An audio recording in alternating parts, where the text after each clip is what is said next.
Hey, we're on a roll about this deep understanding of who we are as people and business entities. And so I'm gonna roll with that a little bit. So last week we talked about the importance of being authentic and why it matters in business.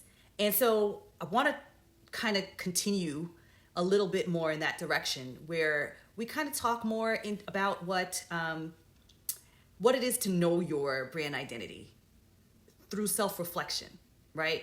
So when it comes to building a successful business, you got to get into your why. You got to get into your story. You got to look at what it is that got you here in the first place, right? Knowing your brand identity allows you to differentiate yourself from competitors and create a culture, right? That it just reverberates with your customers, right? It's a culture that is the draw for your beneficiaries.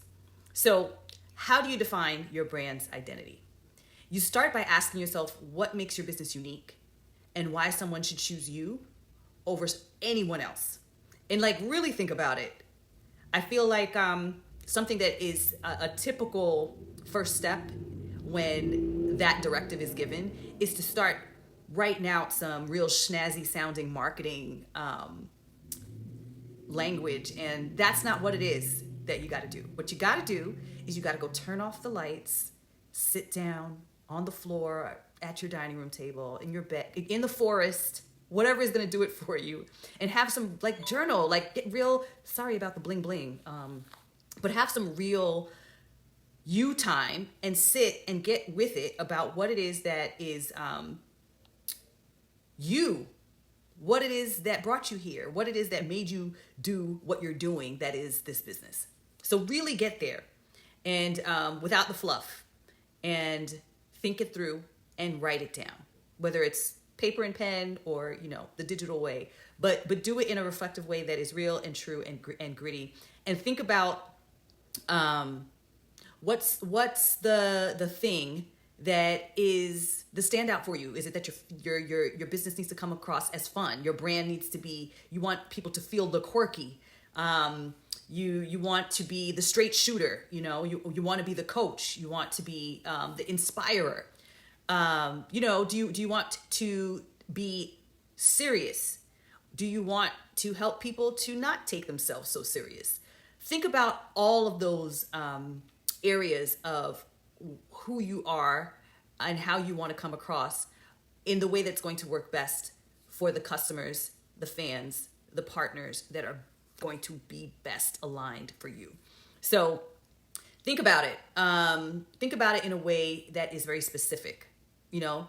Lots of bullet points. Get super specific. Dive into it, and think about what it is that would have you connect with what you're offering. Think about it on a visceral and a cerebral level.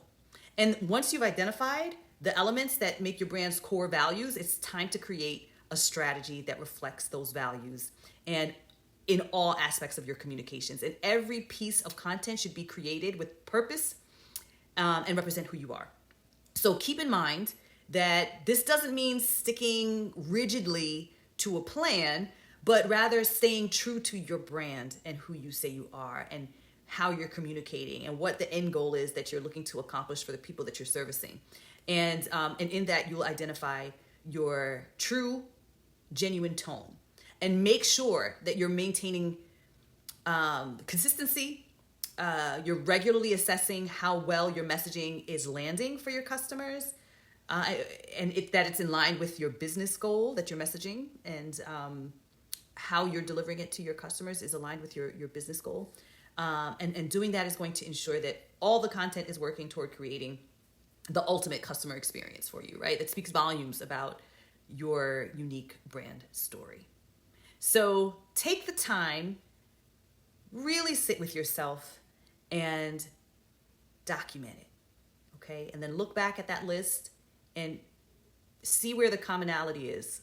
There might be some repetitive themes. There might be some similarities in the characteristics that you're identifying, and that's how you're going to know. And then I would even say take that list and run it past anyone that's close, that works with you, who is closest connected to the beneficiaries of what you deliver.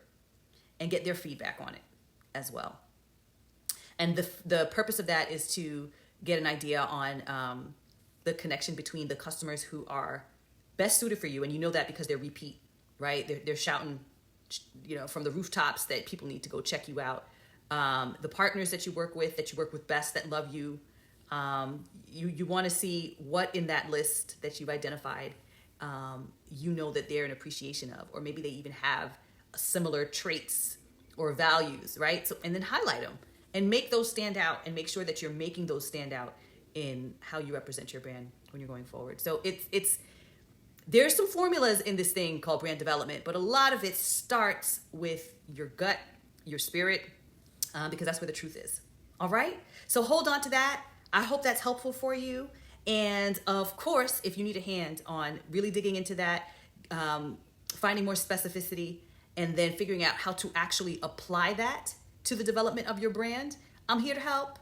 Give me a holla, drop me a note, direct message me, connect with me at thecollectivelmg.com, and I will be here for you. All right? Because that's what I'm here to do. I'm here to help. See you next time.